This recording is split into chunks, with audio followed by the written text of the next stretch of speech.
صباح الخير، صباح الورد، صباح الياسمين، وش راكم يا الزينات، وش راكم يا الغاليات؟ ان شاء الله كامل تكونوا بخير وتكونوا على خير. رانا جاتنا السخانه يا البنات. صبحت عليكم بهذا الفنيجيل تاع القهوه راني كنت نشرب فيه. واش نقول لكم، قهوه الصباح ما كاش كيفها، تقعدي هكا اليز تشربيها هكذاك سخونه. واش نقول لكم، روعة. الجو تاع اليوم يا البنات راهو هايل بزاف. راح نشارككم، نخرج معاكم هكا شويه وندخلوا للكوزينه ونديروا هكا وصفات صيفيه. تقدروا ديروهم هكا يعني، ديروا وحده منهم، ديروهم كاملين يعني وجبه غداء ولا وجبه عشاء. الطيبي فرد مره كيما دوكا راهي جايتنا السخانه يا البنات. ما كنش راح تقدروا توقفوا في الكوزينه نهار كامل نتوما في الكوزينه، تنوضي مع الصباح. يلا كي الشاطره ديري غداك مع عشاك، ولا ديري الغدا مثلا ديري كميه تكفيك الغدا والعشاء، والنبي وصلينا عليه. كما راكم تشوفوا يا الزينات، اول حاجه بديت بها قبل ما نبداو ما نساوش الصلاه والسلام على سيدنا محمد صلى الله عليه وسلم. صلوا عليه يا البنات. كما راكم تشوفوا، اول حاجه حنبدا بها يا الغاليات، بديت بالغبره. هزيت كل شيء كما راك تشوفوا تبان في التلفزيون، هزيت كل شيء ما خليت والو. خرجتهم، سيقت الحاله، نظفت الدنيا كل شيء. ومن بعد رحت هنا، رحت للمابل، يعني كان نظيف، غير عقبت عليه هكا حاجه خفيف غير بلانجات فقط. قلت لكم نظفت كلش، ولات الدنيا تشعل ما شاء الله تبارك الرحمن كما راكم تشوفوا. ومن بعد هنا واحد الشمس، يعني واش نقول لكم، جو هايل مع الدنيا خضراء هكذاك. قاعده هكا ندور. ومن بعد قلت والله غير اول حاجه نخرج برا. ومن بعد جاتي بالي قلت علاه ما نشارككمش، نهز التليفون ونقعدوا مع بعضنا ونخرجكم شويه هكا لبرا، وتشوفوا هنا قدام الباب تاع داري، وتشوفوا الجو كيفاه. واش نقول لكم، ما شاء الله. ان شاء الله يعجبكم هذا الجو يا الغاليات. ونبداو مع بعضنا الروتين تاعنا نهار اليوم اللي بعد العيد. كما راكم تشوفوا يا البنات، جاتنا السخانه وبدينا نحيرو في الغداء وفي العشاء، وش نطيبوا ونحوسوا غير على حاجه خفيفه وحاجه ما تعبش وكل شيء.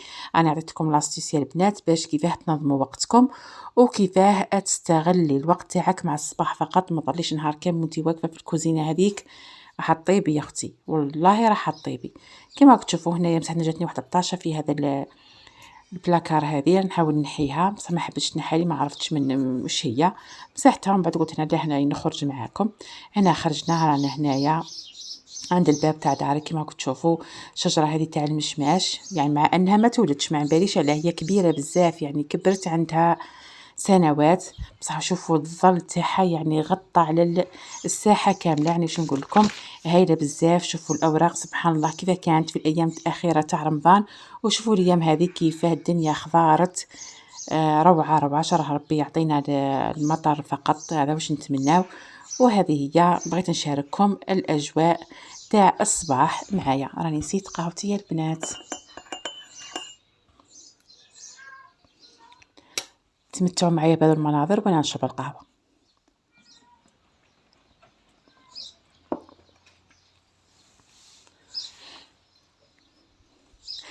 شو نقول لكم يا البنات، انا حاجه اللي دخت فيها، انا كي غرست هذه هنا الورده، غرست ورده حمراء، يعني ورده حمراء. وناضت هذيك الورده خشتوها دائما نشارككم معاكم. بعد ولات كبرت، ولات دارت لي شحال من الورده. ومن بعد مؤخرا يعني بعد ما عيدنا خرجوا لي هذو الوردات البيوضه. البنات اقسم بالله غير حرتني خرجوا، بلاك عاد قلبي ابيض خرجوا هذو الوردات البيوضه. والله انا غرست هذا اللون. شوفوا هنا زادوا نضوا معاهم وردات بيوضة، كما يقولوا حوحو يشكر روحو. والله العظيم يعني ما شاء الله، زادوا النص في البلاصه هذه. يعني ما الورد الابيض هايل يعني كنت نحوس عليه، بس ما على باليش كيف حتى نخرجوا هكا وحدهم. ما نعرف، كانوا زوج عراف، يعني عرف فيها وردات الحمر وعرف وردات بيوضة. والله ماني فاهمه. عجبني هذا المنظر، قلت نشاركه معاكم. ان شاء الله يعجبكم يا الزينات ويا احلى وردات عندي. ونتمنى منكم برك لايك للفيديو وتبارطاجيوه. على بالكم اللايك راه حيخلي الفيديو يظهر لاعلى نسبة من الناس. ونطلب منكم البارطاج لانه المشاهدة هبطت بزاف. يعني الواحد صح يتعب، بصح النتيجة راهي ما كانش للاسف الشديد. هذا واش نقول لكم يا الغاليات. المهم خليكم مع هذه المناظر، ان شاء الله يعجبوكم.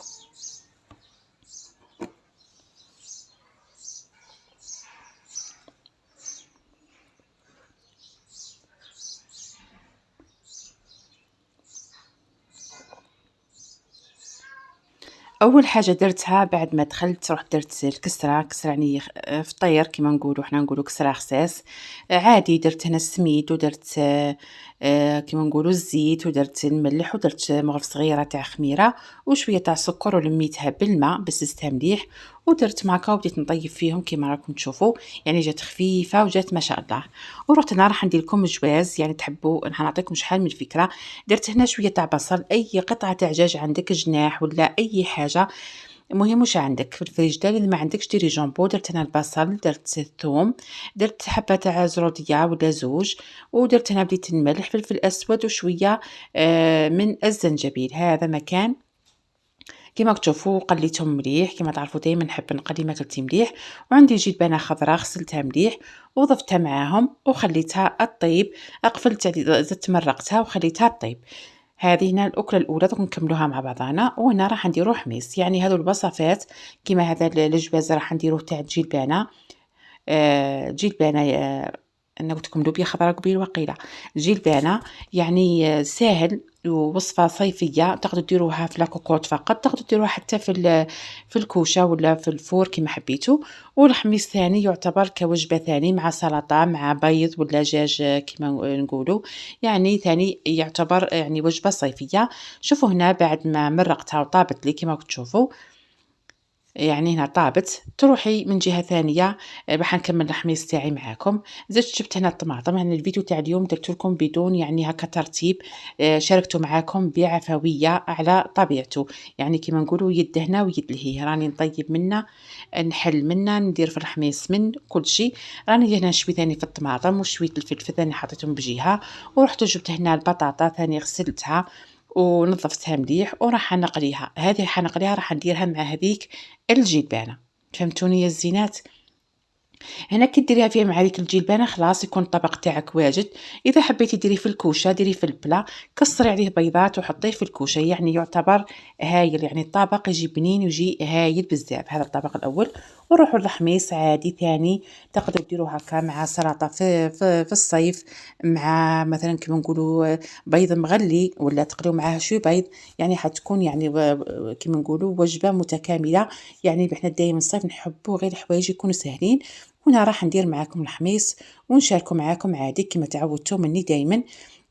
بعد ما درت الطماطم تاعي قشرتها مليح، راني نقطع فيها عادي في المقلاة، قطعوها مربعات صغيره. حبيتوا ترحيوها من الاحسن تقطعوها احسن. راح يجيكم الحميص تاعكم هايل، يعني راح تكون على النار قليله وتخليوها هكذاك يعني تذوب براحتها، راح يجيكم هايل هايل يا البنات كيما راكم تشوفوا. نقطعو ونكمل بنفس الطريقه ونزيد ندير معاه الثوم وكل شيء والفلفل ثاني. بعد ما خليته في مثلا في صحن تغطي عليه حتى يعرق مليح، تروحي ثاني تقشريه. انا نحب دائما نخلي فيه شويه هذاك الكحل هذاك يجي البنه تاع الشوي كيما راكم تشوفوا. نظفته مليح وبديت نقطع فيه هكا مربعات. ودوك نحط الطماطم على النار هي والثوم نملحهم، نخليها حتى تذبال مليح مليح باش ندير هذاك الحميص. حبيت نشارك معكم هذا الفيديو يعني اللي بعد رمضان، يعني بعد هذو الايامات صراحه رانا كامل مش حابين نطيبوا، بغينا غير حاجه تكون خفيفه ظريفه كيما مثلا نقولوا طاكوس، حاجه يعني بدون تعب. وزاد جات معاها السخانه، يعني واش نقول لكم سخانه بزاف بزاف. راني دار كيما قلت لكم البطاطا راهي تقلى راح نديرها مع الجلبانه. الطماطم ثاني راهي تتقلى حتى تذبل خلاص وما تنشفش مليح من المسحه، نضيف ليها هذاك الفلفل. وراح ندير معاكم ثاني سلطه خضراء عاديه. نضفوا السلطه وجبت حبه خيار وحبه طماطم، وتحبي ديري زروديه واش عندك يعني خضره موسميه تقدري ديريها كيما راكم تشوفوا بهذه الطريقة. يعني واش نقول لكم كيما يقولوا جي الصيف لازم غير الخضرة، يعني نحتاجوا غير الخضرة في الصيف. يعني كل شيء بالخضرة، حوايج هكا ساهلين بسيطين، ما نحبوش هكا حوايج معقدة ولا كيما نقولوا المراقي بزاف ولا ما نحبوهمش. كيما كنت تشوفوا راني نغسل في السلطة، غسلوها مليح نديرلها قطرات تاع الخل وخلاص. كيما كنتو تشوفوا الجواز تاعي درت له البطاطا ودرت له داك القرن تاع الفلفل راهو واجد. اذا كيما قلت لكم تحبوا ديروه في الفرن ديروا كسروا عليه بيض، ديروا شويه ملح شويه فلفل الكحل ديروه يطيب. وهنا الحميص تاعي بعد ما نشف شويه من هذاك الماء، يعني ما تخليوش ينشف بزاف، ديروا له هذاك الفلفل اللي شويناه والثوم خليوه يتقلى مليح، ضيفوا له الملح وشوية تاع زيت، من أحسن زيت الزيتون. وهذه هي السلطة درناها، سلطة خضراء مع الخيار مع الطماطم مع شوية تاع الزيتون. تحبي ديري البصل، جا الصيف تقدروا ديروا البصل يعني مليح بزاف. وهذه هي الوجبة اللي اخترتها لكم نهار اليوم، يعني كما قلت لكم وصفات صيفية. ديري وجبة تاعك، يعني ديري هذو كما يقولوا غدا وعشاء، ولا تحبي ديري شحال من حاجة. كاين عندي ثاني وصفة درتها من قبل بس نسيت ما صورتهاش، راح نقولها لكم بعد السريع. هنا قليت شوية تاع بطاطا، قليت كما نقولوا بصل مربعات صغار، وقليت ثاني فلفل مربعات صغار، ودخلت كل شيء مع بعضاه. درت لهم شويه تاع كاشير، كسرت البيض ودرتهم على شكل كما نقولوا خبزه، قليتهم مليح. وهذا هما الاطباق تاعنا بعد ما كملناهم وتغدينا والحمد لله على النعمه. كما يا اختي دائما نقول لك، يعني كي تحبي ديري هذو الوصفات، مثلا درتي وصفات ساهلين مثلا غدا، ولا درتي بزياده درتي غدا وعشاء حتتهناي يعني. وبعد الغدا كي تغسلي مواعينك وتريحي شويه، تحبي تخرجي من دارك وانتي مرتاحه. انا هنا حابه نخرج، عندي زياره لهكا صديقتي، راح ندير لها هكا شويه من الكادو اللي درتو تاع العيد. جبت هكا بورت مونجي وراح نعمر هذه البواط معاكم وراح نخرج. حبيت نشارككم يعني هذا المقطع فقط، يعني كما بغيت نقول لكم نوصلكم فكره. يعني كي تنظمي وقتك، تنظمي هكا افكارك، تعطي هكا وقت ليك ووقت لدارك ووقت لكوزينتك ووقت لكل شيء، ماشي الوقت كامل رايح في الكوزينه. بالاخص الفتره هذه اللي راهي جايه، فتره الصيف، يعني يكون نهار طويل بزاف، مش حيكون العبد واقف بزاف، مش حيكون يعني الوقت كامل يروح في الكوزينه ولا في الطياب ولا في حاجة معينة. راح تكون عندنا أشغال واحدة أخرى. إن شاء الله تكونوا فهمتوني، ويكون إن شاء الله يعجبكم هذا الفيديو اللي اخترته لكم نهار اليوم. كان بكل عفوية، بكل يعني بدون يعني تصنع ولا حاجة.